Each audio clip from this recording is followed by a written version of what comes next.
માતાજીનું ખુખાર મેરડીમાંનું નામ દઈ એને આમ સીધો કરી દીધો. બધો પટલે પડેલો બહુ લોહી નીકળતું એટલે બધા કે કરતા નહીં, 108 આવે છે, મોત થઈ ગયું છે. પણ મને વિશ્વાસ ના આવ્યો. પછી મારા હૃદય પર હાથ મૂકીને માતાજીને અરજ કરી કે ખુખાર મેરડીમાં એ જીવવાનો હોય તો જ મારો હાથ એને લાગવો જોઈએ.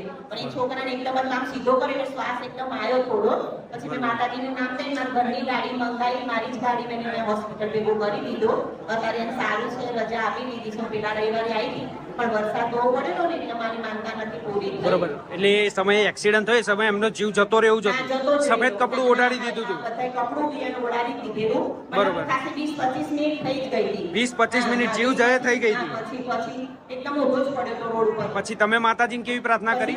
એકદમ એને જોયો ને એટલે પહેલા તો મને ગભરામણ થઈ ગઈ. પછી મને કશું યાદ ના આવ્યું, માતાજીને જ યાદ કર્યા ખુખાર મેરડીમાં કે હે મારી ખુખાર મેરડીમાં જે બચવાનો હોય તો જ મારો હાથ એની તરફ લંબાવજો, નકર